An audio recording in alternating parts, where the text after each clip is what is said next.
evening, everyone, and welcome to another Gooner Ramble Girls pod. This is a little bit different tonight, actually. Yeah, we are Arsenal. Yeah, we focus on Arsenal, everything Arsenal. But tonight, I'm just chuffed to pieces that we are welcoming Mr. Stevie Nicol, an ex-Liverpool legend, who, I might add, has joined us from his studio somewhere in America. Mr. Nicol, Stevie, thank you so much for joining us. No problem. Pleasure. Oh, it's so lovely to have you. Amanda, this is my annual chat with Stevie, and unfortunately, mate, the outcome is the same again as it was last year. I had exactly the same conversation. You know how you say you've seen them, you've had this deja vu with all the stuff going on with Arsenal right now? Well, literally every year I have this conversation, and unfortunately, you know, we've mucked it up again. So the first question to Stevie, everyone knows he's a Liverpool legend. He managed an MLS for 10 years, ESPN analyst. Were we that bad, or were Liverpool just that good? I think from an Arsenal point of view, you'd have to say that you were that bad. And from a Liverpool point of view, you know, we were that good because we took advantage of how lame your boys were. So it's really it's a combination of both. If you want to give a team with the qualities of Liverpool, that sort of space and time on the ball and let them come at you and attack you, then you're always going to be in trouble. So I would definitely say that, no question, how poor Arsenal were definitely made it better and easier for Liverpool to get after you and end up scoring 4. And to be honest, it probably should have been more. Czech made a couple of great saves. Otherwise, it could really have been even more embarrassing.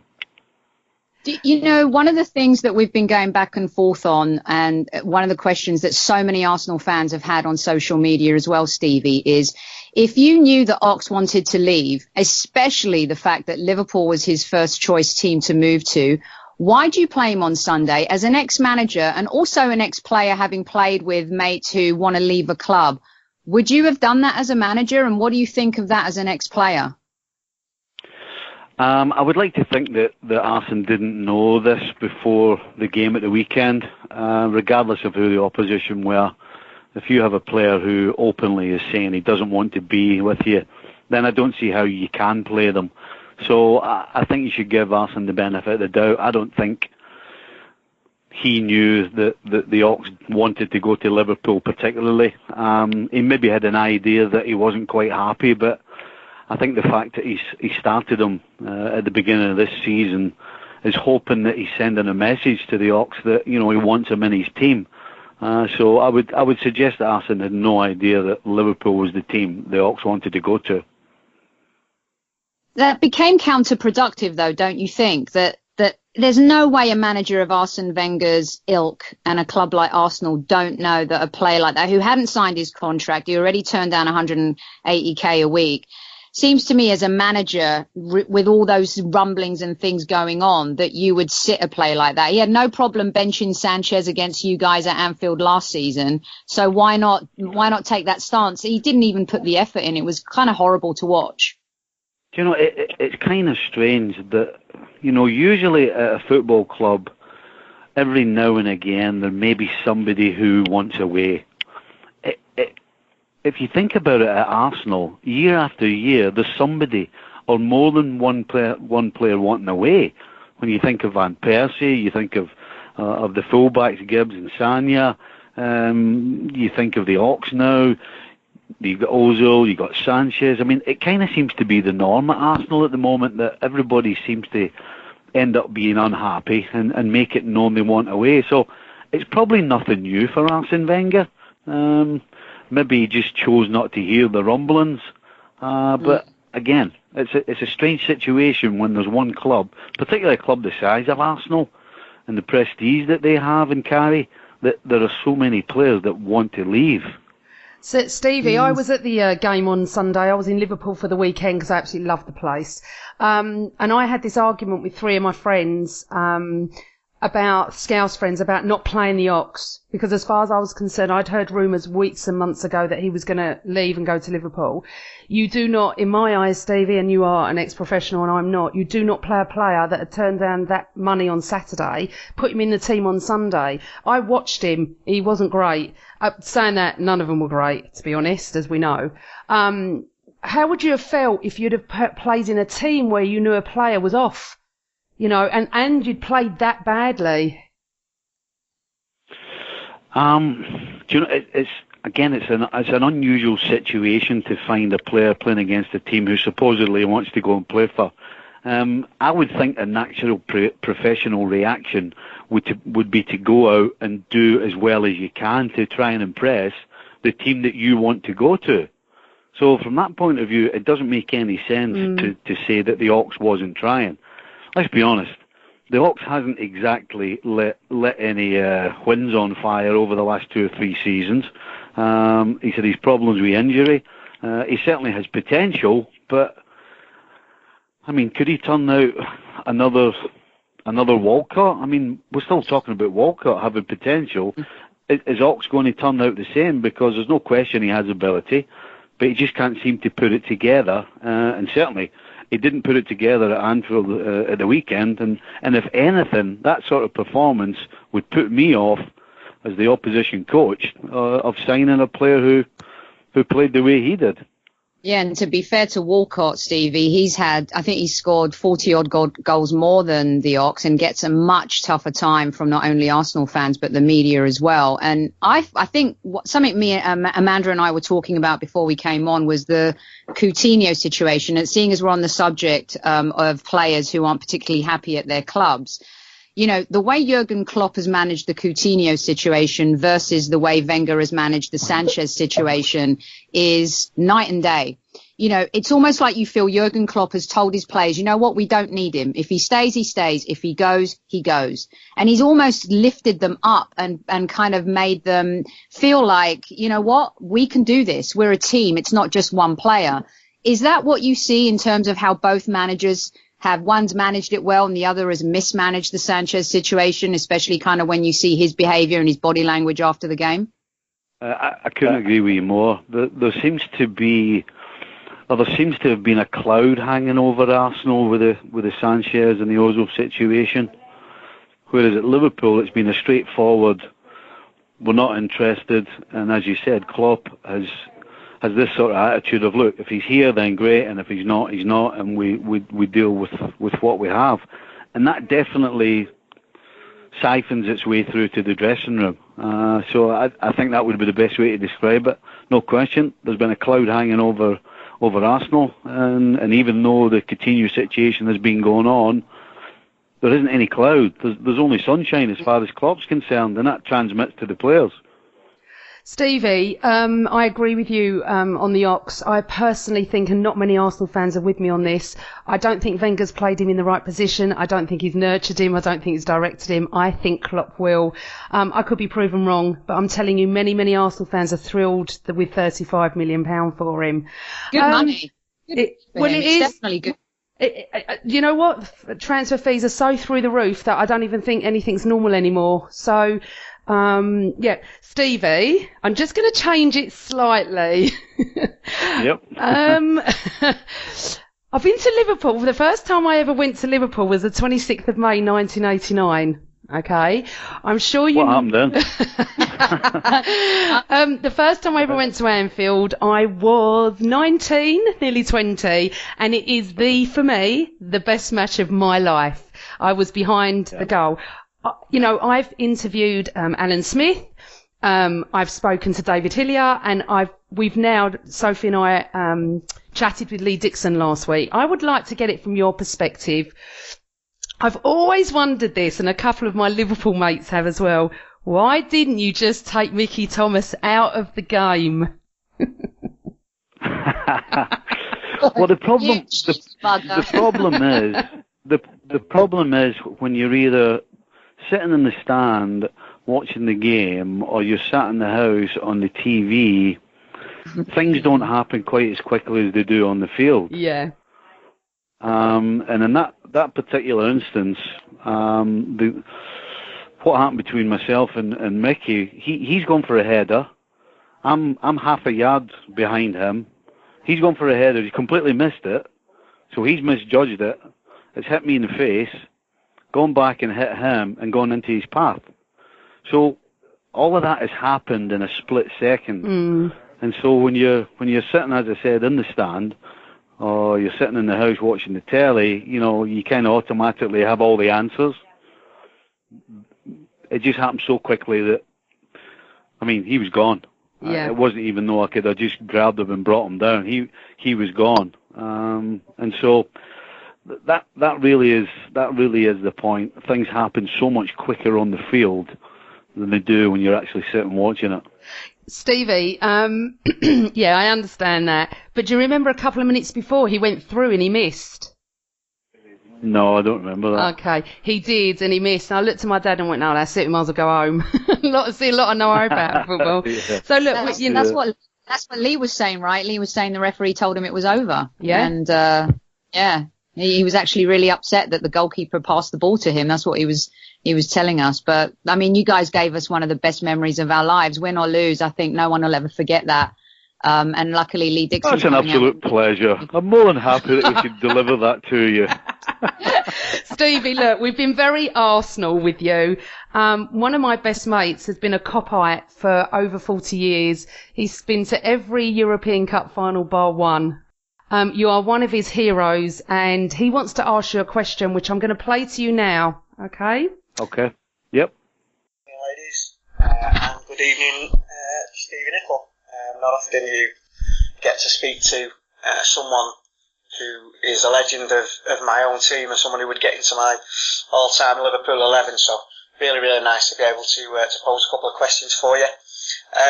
First question goes back to a game. I was there. I was 15. The European Cup final in Rome in 1984. And obviously, you came on as a substitute late on in a game, if I remember. And then obviously went to penalties.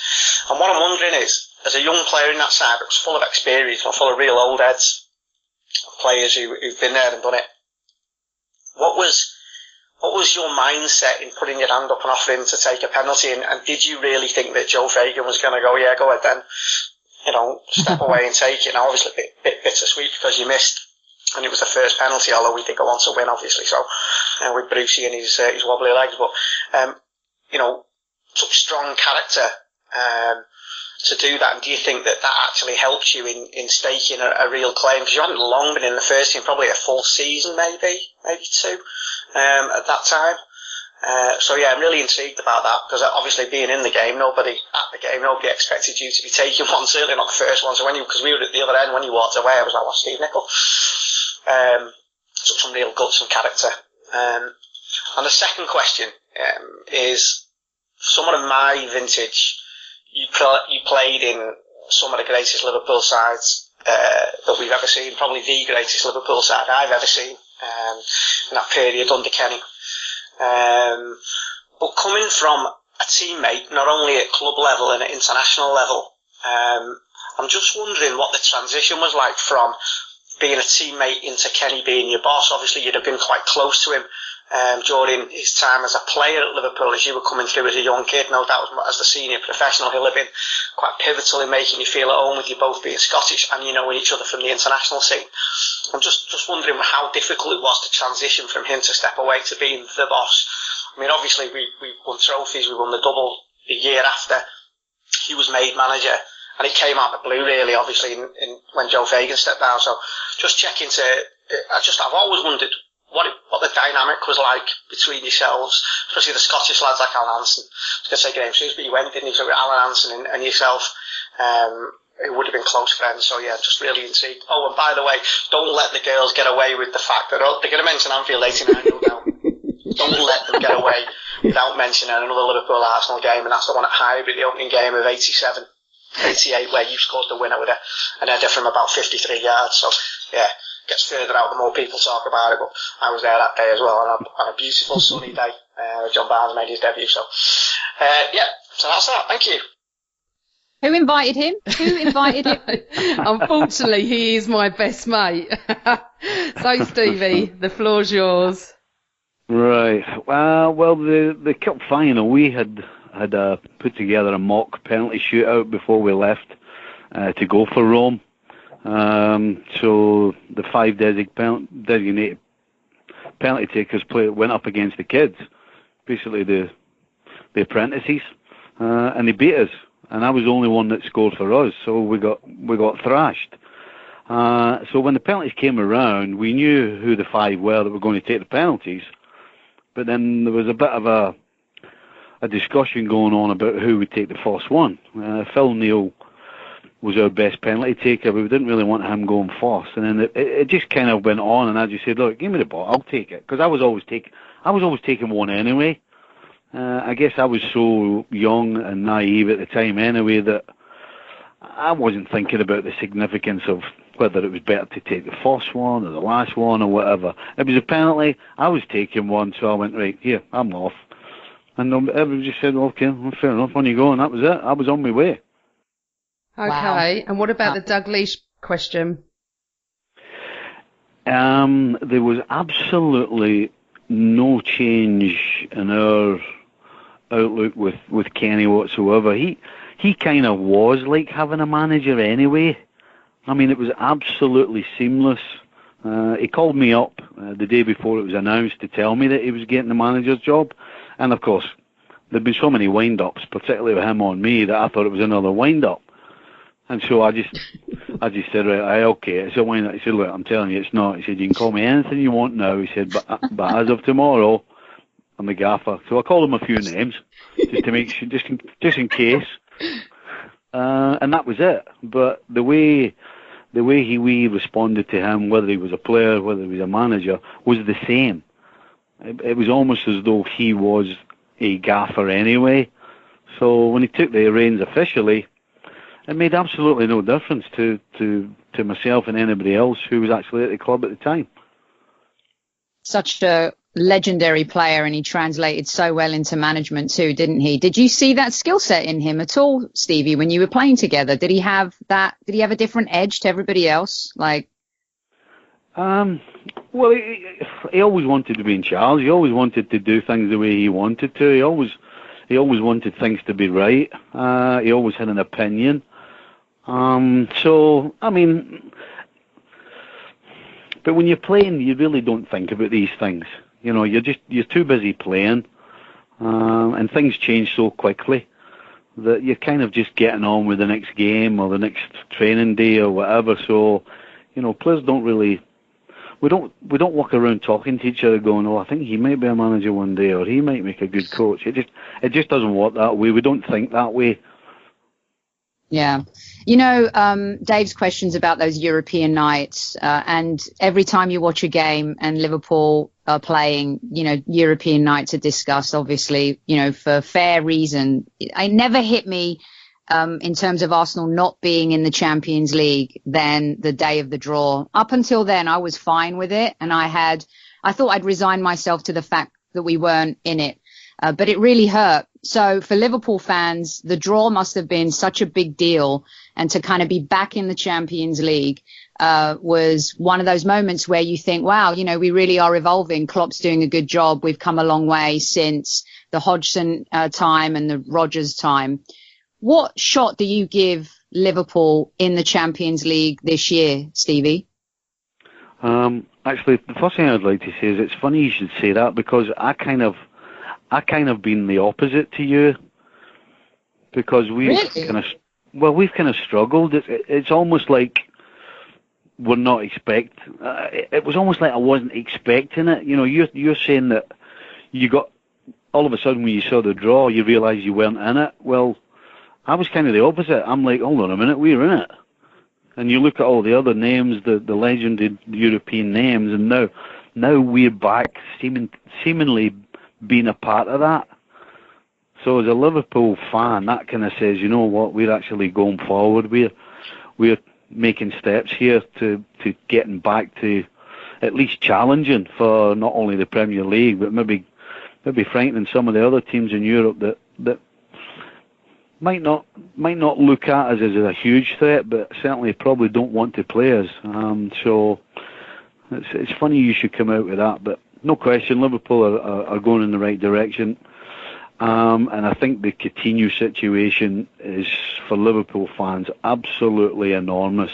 The fact that they're saying, look, we want to keep our best players, we want to start pushing for the Premier League, we want to make headway in the Champions League, and to do that you don't sell your best players, and that's what Liverpool have been doing for the last 6 or 7 years. Torres gone, Suarez gone. So this is a great statement for Liverpool fans.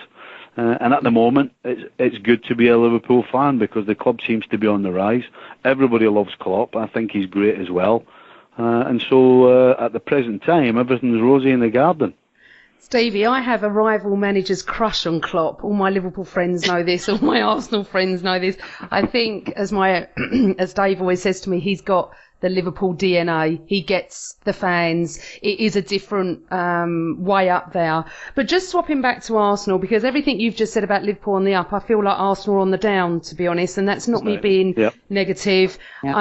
I've been to Highbury, been to the Emirates. I've got season tickets since I was about 8 years old. I've travelled, as I said, and I know my football. But at the moment we are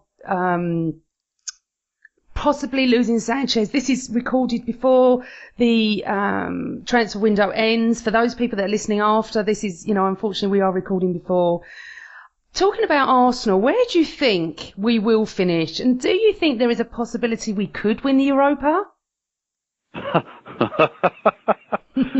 that a little note of optimism at the end of that? Do you think? That crushing, you were crushing yourself, and then you pulled that out at the end. Nice, Stevie. Otherwise, we'll go back to talking about Anfield '89. Just saying. I'd love to be nice, but I can only be honest. Yeah, and please do. I think right now, all the Arsenal fans that I've heard or listened to, I kind of agree with them. Yeah. I think right now, nobody is sure which way to turn or how the team's going to do. I mean, it just everybody seems to be at a complete loss. And quite frankly, the manager, who stayed on because he said he was going to change things, obviously hasn't changed anything. And I'm not surprised that Arsenal fans think it's all gloom and doom. I mean, the performance and everything about that Arsenal side was not about Arsenal. The only thing when we played against Arsenal was we knew we had to be at it for the first to the last minute. We knew we had to challenge. We knew we had to be physical. And sometimes you're not at your best, and that's acceptable. But there are ways to lose, and to lose the way Arsenal did. I have no idea. The way that Arsenal goes about it, this open, free-flowing football, you have to have certain types of players in your team to be able to do that, and they don't have that. And so he's going to completely have to change the way he goes about it. They're going to have to introduce some sort of structure, but it just doesn't sound like anything Arsene Wenger will do. So if he doesn't change that, then, oh my goodness, you can kiss goodbye to the top four. Yep. And maybe even lower if this continues. I'm not sure if you remember the Terry Neal days. Probably you just started at at Liverpool, but 83. That's how I feel. That's exactly how I feel. Anyway, Sophie's got a question for you. We've regressed. You're listening to Gooner Ramble Girls. We have Liverpool legend Stevie Nicol with us for just a few more minutes, so we're going to squeeze out a couple more questions.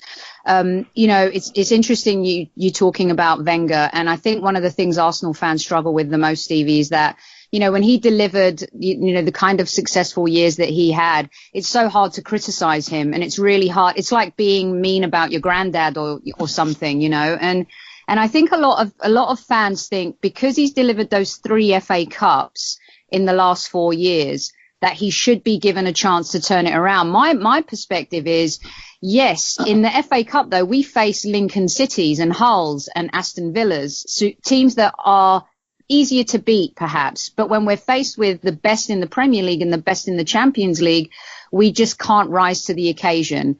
You, as your GM hat on and ex-manager hat on, it's hard to walk away from any job that you love. But do you think those 3 FA Cups are enough for him to have gotten that 2-year contract? Would you have given him that 2-year contract? No, I wouldn't.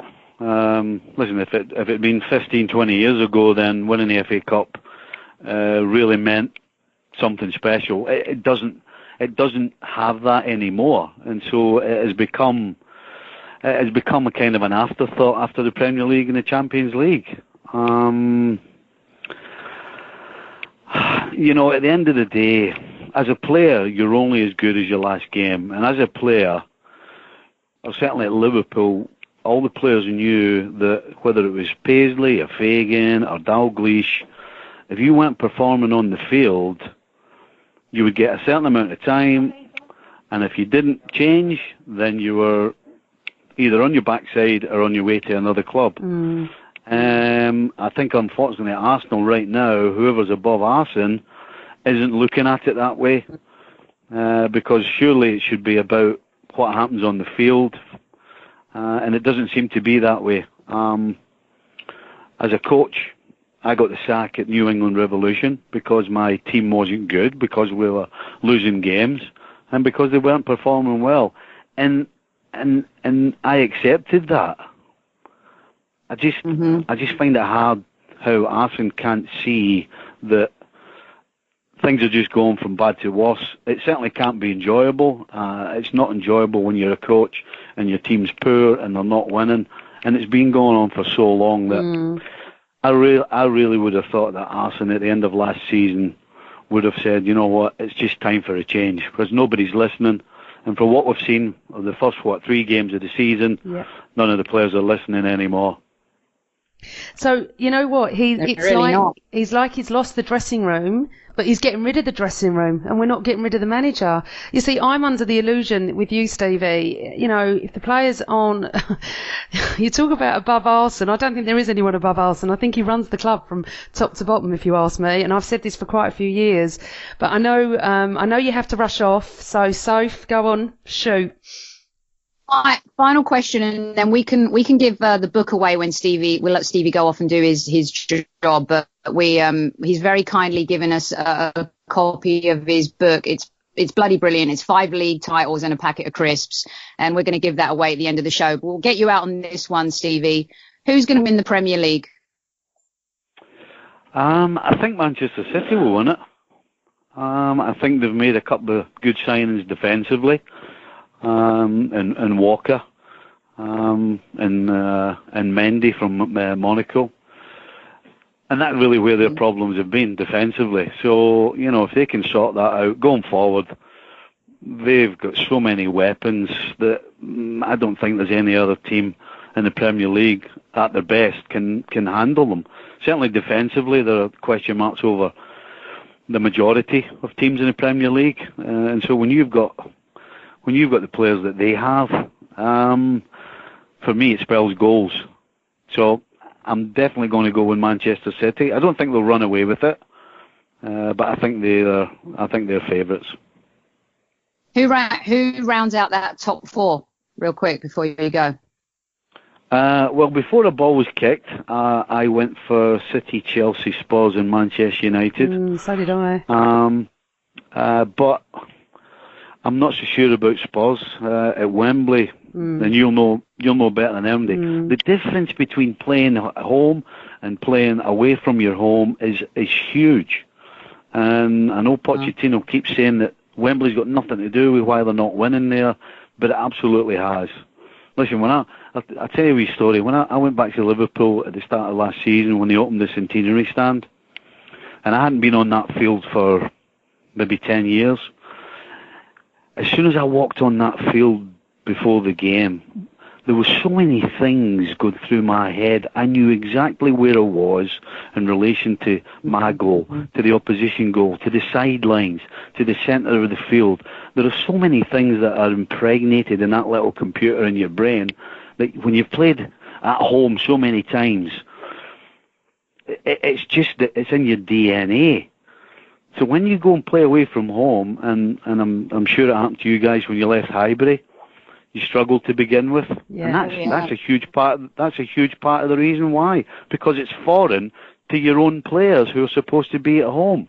So I'm not so sure of Spurs. I definitely am. I'm a lot happier about Liverpool. I certainly will be if before the end of this window they sign Virgil van Dijk. That really would perk me up no end. So if they can get him, then I can see them in the top 4. I had a bet at work that City were going to win it about a month ago. I just thought the same as you. But I'm starting to think that the Mourinho effect at United could have an effect as well. But I agree with you about Spurs. Thank God for the fact they've moved to Wembley and they haven't won there yet, because most of my life are surrounded by Spurs fans. That's all I'm going to say. But yeah, I get that, and I think Liverpool. I do think Van Dijk's going to sign, and it's going to be funny because this will come out after the transfer window, and I could be proven right or wrong. It's not my club. I just got a feeling he will. Soph, any more? Yeah, well, I think Stevie's got to go off and earn his crust with ESPN. Is that right, I've got to get to work. All right, all right. Well, it's nice. All right, girls. Hey. Do you promise to come back on in a few months? Absolutely. And we can have another chat? All right, beautiful. Yeah, of course I will. Stevie, thank you so much. It's been an absolute pleasure. And on behalf of the Gooner Ramble pod, we really appreciate it. All right, girls. Pleasure. Thank you. Cheers. Wow, Sophie, how amazing was Stevie Nicol? I love him. I just love him. And I think he's just one of football's nice guys. And he's, I have this chat with him every year, and he's always been so gracious to kind of do pods I've done before, USA Today and on British Soccer Diva and stuff like that. But to have him with you on Gooner Ramble Girls, and the fact that he's going to come back on as well during the season, it's brilliant stuff. And what I think Stevie loves is not only kind of talking to people candidly about football, but Dave's questions would have gone a really long way with him, especially knowing that he's a Copite through and through. He loves that kind of stuff. And I think he's just one of my favorites. The way Sophia and you feel about Lee Dixon, and obviously I love Lee, and that's how I feel about Stevie. Well, I'm not surprised. I've never spoken to Stevie Nicol before in my life. I'm not sure I've spoken to a Liverpool legend apart from the fact that Michael Thomas joined them, and I chatted to him when on a pod many years ago. He was gracious, he was accommodating, he was funny, he was kind to come on and speak to us. He didn't have very long, so we got half an hour out of him. And I just find that era of a player, for me, because it's my age, not my age, but my love began for Arsenal at the end of the 70s, and he joined Liverpool in the early 80s. I've always watched all football, not just Arsenal. And Stevie Nicol was always one of those players, wasn't he, that you could rely on? Great player. And the fact that Dave, everyone knows Dave is my best mate who listens to any pod of mine, was absolutely thrilled to be able to answer. He's always wanted to know about the penalty, and he's always wanted to know about whether there was a change when Dalglish became manager. So to be able to ask him that from Dave, he would have, we have a lot of respect for ex-legends, and I'm pleased that he answered Dave's question. And he generally seemed to enjoy us, Sophie. He enjoyed talking to us. Yeah, definitely. He chuckled, when you mentioned Anfield and stuff. You got away with that, you cheeky bugger. I love it. It was really cool. And he's a good sport. He lost probably the worst night of his life as a footballer, right? That was a really tough loss for Liverpool. But, he writes about it in his book, which we're going to give away in a few minutes here. And he's willing to go there with the conversation. And I think one of the things that we are going to love about our pod and what we're doing is we want to marry the history with the new stuff. There's a lot of incredible memories that you and I've experienced, and Sophia as well, and Seema's a little bit younger than us, and so loves some of these old stories as well. But it's really important for Arsenal and Liverpool fans, to know about that night and what that night meant for both clubs. Because look what Liverpool did after we beat them 2-0, the impossible result. They went on to win the title the next year. And so that galvanized them to totally, turn that loss around, and they became champions a year later. And then you go to kind of the modern game today and to see where Arsenal and Liverpool have found challenges. It's almost like, he mentioned it, didn't it, when I talked about the Champions League draw and how he felt about it versus what we were thinking about it. And, they won the Champions League. We lost in the final to Barcelona in the Champions League. And so there've been some similarities between the two clubs, over the years. Obviously not when it comes to winning European trophies, but in terms of kind of the struggle in the Premier League and stuff, and then obviously Europe trying to get back to their glory years in Europe, it's been really interesting. I couldn't agree with you more. I couldn't agree. And Sophia, I forgot which one I'm talking to. Sophia and Seymour will be back on our next pod. What we're trying to do here is, we are Arsenal. The four of us are staunch Arsenal fans, but we're trying to do specials with ex-players of different eras that fans, football fans, not just Arsenal fans, football fans that will find interesting. We're not fangirls. We watch the game. We watch other football. And I just feel that it's really important to get different members of different teams to chat to us, because football is a family. Yes, we all have our little branch of the tree. We're Arsenal. Is Liverpool. But, I feel that with what's going on in our club at the moment, I couldn't feel more depressed, to be honest. And that, chatting to Stevie has just cheered me right up, because I think, you know what? How exciting for me, if I'd have known in the 80s when I watched him year in, year out, that I would be chatting to him when I was 48 years of age, I would never have believed. So, Love it. Absolutely, Sophie, and thank you so much for organising it. And I know you work with him occasionally, and I'm jealous much, I tell you. Top bloke. So should we give the book away real quick before we disappear? Yeah, absolutely. Okay, so the title of the book, Amanda, 5 league titles and a packet of crisps. I mean, that tells everything about the man, doesn't it? Brilliant. It's just brilliant. So here's the question. Before Stevie joined Liverpool, what club was he playing for and how much was his transfer fee? So before Stevie joined Liverpool, what club was he playing for and how much was his transfer fee? And the first person to get it right, at Gooner Ramble on Twitter, is the one that walks away with a signed book by Liverpool legend Stevie Nicol. Absolutely. What I think we should do is, you need to tweet at Gooner Ramble and explain that what the question is, because they may not know. All of a sudden they're going to get thousands of tweets. Yes, as Sophie said, just at Gooner Ramble, say it's regarding the Stevie Nicol pod. This is the answer, and the first tweet we see will get the book. Absolutely. So, brilliant. Sophie, thank you very much. It was short and sweet, but it's been so worth it. And I'd like to thank everybody for listening to us. This is now our 4th pod as a girls' team. We are part of the Gooner Ramble. Please take a listen to the boys as well. We also, as we mentioned at the beginning, we interviewed Lee Dixon about a week ago. And to say that we were all in awe is an understatement. We'd love you to listen to it. It's still on the Gooner Ramble pod, on the links, iTunes, YouTube. Please listen, please share it on social media, please comment as well. We'd love to know what you thought. And Liverpool fans listening to this, because I'm sure there'll be a lot that listens to this, you should take a listen to it as well, because he does talk about your club as well. And as I said, we are one football family. Sophie is at Soccer Diva. I'm at Gooner Girl 1969. We'd love to know what you thought of this, because I'm sure there will be a lot of Liverpool fans listening. So, from Sophie and I, good night, and always Arsenal!